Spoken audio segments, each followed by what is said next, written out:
Take me out to left field. Give me a shot of Fireball. Give me some high fives from Mark Pena and a hug from Jeff Cross as we stand on top of the tables. Hearing the horns, that's a blast. For it's 1, 2, 3 shots from the cannon with the ladies of left field. All right. Hey, y'all. It's game time with the ladies of left field. It is Katie and Jordan here today. Hey. Yeah, it is Casey and Barnabas's wedding anniversary, which Case, of course, knew. She just didn't really put the dates together until earlier today. So, but yes, congrats to her and Barn. Happy for them. Happy anniversary, friends. Yeah. So you get Jordan and I today. But yeah, we got some good hot girl headlines to kick us off. I'm going to talk about the NBA again because it is like chaos and it's very entertaining. So the Oklahoma City Thunder still like the best team. SGA is just killing it. MVP level, completely controlled every single game so far. They remain undefeated in the postseason, which is quite wild as they advance back to the Western Conference Finals. Also, interesting tip that after the Lakers were swept by the Thunder, LeBron James admits he's unsure about his future and he's not committed to returning next season. So we'll see if the Thunder knock out LeBron, like knock him out to retirement. I don't know. We'll see. That would be insane, though. Like, for him to not even do a farewell tour. Like, right. What? Right. And you can't go to another team, right? That would be even worse. I hope not. I don't know. We'll see. That'll be something to watch over the summer. Our San Antonio Spurs, we're here in Texas. Jordan and I are from Dallas, so we're Mavs people. Casey's a Mavs person, but, they're here and they're just down the road. So you got to kind of watch the Spurs. They are 1 win from the Western Conference Finals as well. So right now they have a 3-2 series lead over the Minnesota Timberwolves. It's kind of gone back and forth a little bit, but the most recent game on Tuesday night was the Spurs were just dominant, like killed them 126-97. Wemby just looks like ridiculous most of the time, unstoppable. So just looking great. The Knicks totally swept the 76ers.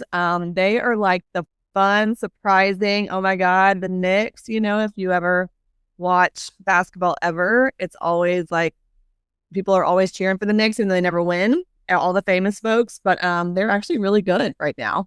So the Knicks are chilling and waiting, and that's always great. So they kind of look like a legitimate finals team. And then the last 2 teams in it are the Cavs and the Pistons, which is just funny to me. They don't really seem like, I know. What?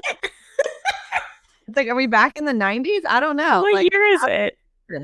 And that series is tied 2-2. So this has been the biggest surprise that these 2 teams are really battling it out. Tonight is Wednesday. And so actually game 5 is tonight in Detroit. So by the time this airs, you guys will kind of know how it went. So we'll see. Anyways, basketball is definitely getting going. It's fun to watch right now. And it's really, there's lots of surprises. And like people are saying, it's just chaos, but fun chaos, like in the best kind of way. So there you go. Jordan, what you got? Well, you talk about chaos, which I also, obviously, I'll toss in half the reason I'm not here last week, potentially next week. Is postseason lacrosse, and there's a whole bunch of parity now. North Carolina lost some games. Northwestern turned it around. So, if you're bored on Thursday before you watch baseball, you can watch women's lacrosse because we are in the quarterfinals, and everyone's freaking great. But I was originally, before we found out Casey was busy with her anniversary, which is obviously important. I was going to take the NHL. Thank goodness I don't have to, because y'all have been boycotting since the Stars lost. Straight up, I have not watched a game since the Stars lost.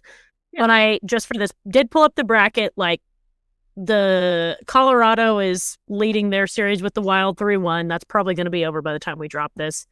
Golden Knights are beating the Ducks. Sabres and Canadians are actually tied, so that could be fun. And my adopted team, the Carolina Hurricanes, swept the Flyers. So at least I have an adopted team. But since Casey is not here, I will take on golf. Yeah, since it is my second favorite. The PGA Championship is this week. And from what I have seen, Scotty is pretty much the favorite. One of the high odds favorites. Rory left his practice round on Tuesday due to a blister on his toe, which does not sound like a real thing, but I'm sure that it is. Oh, no less. Miss Pinky toe. And as this is so bad, as of Wednesday at this recording, it was unsure. He is unsure if he will play this week. Okay. That we could send in some Band-Aids. Right. They make that Band-Aid like a little cushy part on them for the blister. Yes. They make specialty Band-Aids for that. It's not an NIL when you're professional, but still, here's a sponsorship opportunity. For sure. Band-Aid, call them up. I did get to go to the Truist Championship, which was at the Quail Hollow Club this weekend. That was fun. I followed Jordan for a couple holes, and then I just parked it on 16 and watched quite a few guys come through. But Rory was one of the guys that I saw come through, and he seemed fine there. So I don't know what happened to his blister. But speaking of Jordan, he is still chasing his Grand Slam, and this is the one that he has not won. So it's his 10th try.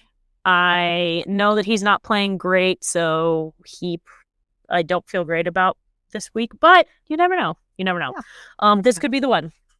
So keep an eye on the PGA Championship. Starts Thursday, goes through Sunday, and should be great. Golf. Also, somebody else to watch is Cameron Young. He's been coming on strong in the last couple of weeks. So it's another one. If you're watching the golf and you want to look really educated, you can talk about these things. Scotty Scheffler, probably and then right behind him, Cameron Young. And then we're always going to cheer for Jordan Spieth because he's a Longhorn. Yeah. And we love him. There you go. Yeah. Okay. Mm-hmm. Rory, I don't know if I can agree with Rory and his blister. Agreed. Just seems a little soft, but yeah. I die. We love our golf things. Yeah. But our baseball team has struggled a little bit this weekend. It was a tough weekend. We did lose Friday and Saturday to Tennessee, in Knoxville, as they say. Thank God we came back and won on Sunday. That was a big win. Needed that so bad. Could not get swept by Tennessee. I think because of the loss, we fell down to number 6 in the polls. We need to stay in the top 8, to host a regional and host a super regional if we can win. So that's big. So it was kind of an interesting time. Of course, Dylan Valantis started on Friday night, but man, that Tennessee pitcher they had, did you watch that game, Jordan? That kid was freaking crazy. Oh, no, I didn't get to watch. I was out. I was actually out at a concert on Friday night, but I watched this damn game and I was like, this Tennessee pitcher, Tegan Coons, was just like crazy dominant. He had 15 strikeouts. Like, what? Literally, we could not hit him or even close to hit him. Literally, it was like constant. Like, we had no clue. It was like when we used to make fun of, I forget who, but we were like, just close your eyes and swing. And that's literally how our guys looked. It was real bad. And so we just never got momentum. I mean, Dylan looked okay, but it was just like we had no chance. And that kid was so fired up. So anyways, there you go. That was Friday. Saturday was strange. We actually grabbed the lead early, which we were like, okay. But Ruger didn't pitch. This was the weird thing, is that Ruger was supposed to start, of course, but then he had like a sore arm. Everybody was freaking out. I mean, literally, Mark's phone was like blowing up, trying to get some inside scoop of like Ruger's hurt or what's going on, all these things. And so, but Ruger didn't start. Luke Harrison started. you know who we love. I love Luke. Love his family. Love Tom. Anyway, so but then Tennessee just exploded offensively and got 16 hits, 6 home runs, like crazy stuff. Yeah. So I don't know, literally got runs in every single inning, I think. It was wild. And so then Tennessee just totally flipped the game. You know, we did kind of battle back. The score ended up being 14-9 Tennessee. But it was tough. It was tough to lose Friday and Saturday. And they'd be like, shit, we have got to take this Sunday game and so we don't get swept. Yeah. So a couple of guys that were so good, like Temo was amazing all freaking weekend. That kid looks so good. Yeah. So, and then Sunday, Ruger pitched, which was great to see Ruger back. He had like lots of swagger. That was great. He was like literally walking like big circles around the mound, like as he was like literally feeling himself. It was fun. No, I have to. Okay, I'm interrupting because I realized that I have not been on since when I was watching, and it had to have been maybe Mississippi State, but they had Ruger on, and he admitted that he has not used shampoo in his hair. Yes, I it looks amazing. And can you if I did not use shampoo in my hair, I would look like a rat dipped in grease. French fry grease. Like, this is insane. I'm so annoyed. This man has not had to use shampoo on his hair, and it looks amazing. Anyway, that was like my one takeaway from his interview. I was like, you have not washed your hair? I know. I saw a follow-up interview with Aiden Robbins, and they were like, do you wash your hair? And he was like, yes. I realized as you were saying this that I had not been on here since I found out that fun fact, and I was so irritated that man, they don't have to wash their hair, and they just look. It's so irritating. It just reminds me like Ruger has like all of the swag of like a little bit like McConaughey. He's like, I don't use deodorant, I don't bathe, I don't use shampoo, but still look at me, I'm just great. Look at me go. Oh yeah. How dare he? Yeah. But I love that for him. Yeah. And I was happy the offense showed up for Ruger. I mean, we had talked like for the last couple of weeks, like I just feel like once they flipped and moved Dylan to a Friday night starter, I just feel like the offense has not supported Ruger at all. He's pitched well, but we just have not had the bats behind him. And so it was nice to see our response, our bats come out, Ruger, you know, get that support. And so, yeah, it was really good. Adrian hit a big 3-run home run in the first. It's also good to see him back. You know, he's still only batting lefty. He's not switch hitting yet because of his hand, but I think that's coming. Casey Borba, thank God, like is trying to get it back together. Jordan, but so he had a home run. So there, he's getting it back. He's getting it back. Yeah, we're moving in the right direction.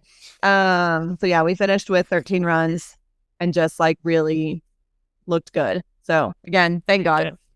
Really needed that. So I think that especially going in this Missouri weekend, we play Missouri Thursday, Friday, Saturday, which is a weird Thursday. I don't really know what's happening with that. But for our last home series, we would be great if we swept. Of course, we got to win the series, but really at this point, I think we need to. I think just for our own team confidence. Yeah, like I think they need to have a big showing and look dominant this weekend. Because this would be the first series sweep, right? Yes.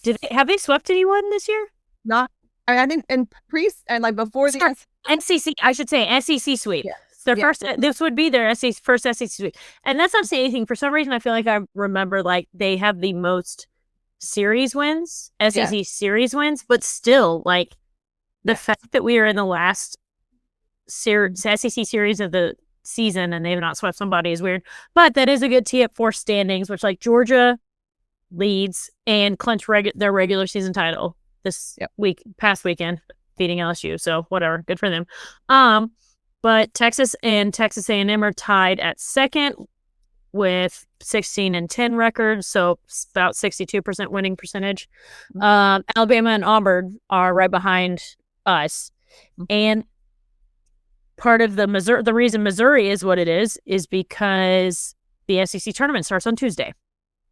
So they're doing the Thursday through Saturday to get everybody cleared out for the SEC tournament, which part of the reason you want to be a 2 through 4 seed at this point is because 1 through 4 get a double bye, which means you don't have to play the first 2 rounds. The first 2 rounds start on Tuesday.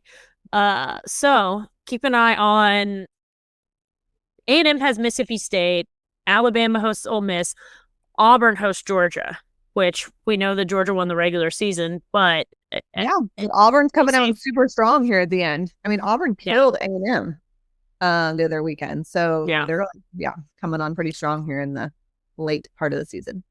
And one thing I wanted to mention, just because we probably won't be on again until the SEC tournament is like kind of in the middle of its action, is the SEC is going to try a challenge system for balls and strikes in the tournament. And that, I feel like that's going to open a can of worms. But this is what MLB has implemented this year. So the system will allow teams to challenge an umpire's strike or ball call via an automated ball tracking system that monitors the location of each pitch relative to the specific batter's zone. I think it's good, right? They tap their helmet or whatever, and it's like, hey, can call. It's just gonna be really interesting now. But I'll be locked in just to see how this goes. They get 3 challenges. If it's successful, they get to keep the challenge. If they lose the challenge, then they drop down to 2, and so forth and so on. So, that is going to be something interesting. Even in those early days, I feel like when you maybe have the uncompetitive games on Tuesday, Wednesday, that could be at least a fun thing to watch. Yeah, it's going to be interesting to see. I know, like, in the major leagues, guys have done it, but they've been unsuccessful. Like, the umpires have been really good. But I feel like in college ball, I don't think the umpires are as accurate. Exactly. So it's going to be interesting to see, like how it goes, how often the batter is correct, how often the umpires are correct, and then how people end up if they're worried or scared to use it, or if they like kind of have a green light to go for it if they really think it's, necessary. Because it's weird. Like, you only have 3. Right. But how many times do you have a game-changing ball strike call? Like, because the coaches are telling those guys, you can only do this if it is like... Right. Game is on the line. It is loaded. Right. And like, that if you had struck out, our season could end or something. Like, there's no way they're doing that just on a ho-hum ball strike call. So that will be very interesting. Yeah. Okay. Be fun to watch. All right. And then I know, like, right around our team right now and like what our players are doing, we have some like fun historical facts to share, which are cool. Nice trivia. Okay. First one. With Sunday's win, Texas became the first ever college baseball program to reach 1,500 conference wins. So we won 64 out of 81 SWC, so Southwest Conference titles, 10 of 28 Big 12 titles, and of course, last year we won our first SEC title. So there you go. That's a super fun fact. You got any other ones? That's awesome. Casey Borba hit his 31st career home run, which was his second on Sunday, which puts him in a tie for 9th most by a Longhorn with EK, our guy EK, and Drew Stubbs. And obviously there's plenty of season left, so he'll probably move up the list. But as it sits right now, Danny Peoples is at 32, Scott Bryant at 33, our other guy, Cody Clemens, is at 34, and then Jalen Flores is at 42. So, go Borba. Borbons. I love that. I feel like he's getting it together. I feel like we're moving in the right direction. Yeah. And that's the thing is, I've been bad. Like, work has been crazy, obviously, with postseason looming, so I've not been able to watch the games like first pitch to last out. So it's nice to see, though, that Casey and some of the other guys are doing good. I did text his mom on Sunday on Mother's Day, and I was like, 2 home runs. Mother's Day home runs. She was like, thank God. I was like, big happy Mother's Day to you, Cindy. Love it. And to Karen, his grandmother. So anyways, that's crazy. Yeah. And our boy Aiden Robbins has moved into a tie for 5th most home runs in a single season. He has 19. This is a tie with Kyle Russell, who was in 2008. Brooks Kieschnick, who we love, a good friend of ours. Murphy Staley. And so we're all expecting him to continue to move up the list because Aiden is hot. So just fun. Jeff Ontiveros, who was one of our fun and really good first basemen. I used to love Jeff Ontiveros. We always laughed, like had the hardest glove slap to the first, who a guy was on first base, literally yeah, I mean literally, Jordan, he would slap the crap out of the guy, moving off first base to maybe steal second, or just then he'd come back to first, and he literally slap the crap out of the guy on the line. I love it. It was so funny. You could hear it all. I love it. And like you mentioned, Cody Clemens had 24. So anyways, good stuff. And yeah, not sure. I mean, we'll see. Fader Robinson, he has 19 right now. The leaders are, of course, Ivan Melendez, who was killed it with 32 one season when he was, what was his nickname? Hispanic Titanic. Yeah, that's it. Hispanic Titanic. And Kyle Russell one season had 28. So there you go. Good times. It'll be fun to watch him. Okay, we have the standings. Love that. We did that. Other Diamond Sports, the softball team, who kind of gave me a scare a little bit for a little bit in there. April was rough. Yeah. And then May was incredible. They kicked ass in the SEC tournament. It was great. I know. I also was I remember watching and messaging the group chat. That was hilarious when Georgia or Alabama, this is bad, I don't remember now, but one of them knocked out OU, and I was like, yeah. So at least Texas didn't have to play OU in the championship game, but Texas won the SEC tournament. Yep. So it's not that they weren't going to get in anyway, but an automatic bid into the postseason. Katie Stewart was the SEC Player of the Year. Caden Henry, Tegan Cavan, and Vivi Martinez were all first-team SEC. Reese Atwood, Leanne Good, Hannah Wells, second-team All-SEC. Reese Atwood was also All-SEC defensive team. And on Sunday, they announced what the postseason bracket will look like. And Texas was the number 2 national seed. Great. So they will host Wisconsin, Baylor, Wagner, and Austin this weekend. Texas will face Wagner on Friday at 3 o'clock, which I don't even know where Wagner is located, and I couldn't tell you a single thing about Wagner. So if they lose, that'll be sad. Yeah, they should definitely win. Yeah. That's good. 3 o'clock. That's also kind of nice with softball being here, done. 3 should be done by the time baseball starts for us on Friday night. So it'll be busy out there. Good times. Yeah. Good times in the whole left field area. All right. Good times. I know. And then also we had a big women's golf. We finished as the top team in Chapel Hill, the Chapel Hill Regional. I know that was huge. We advanced to the NCAA's next Friday in Carlsbad, California. And Cindy, who's their last name?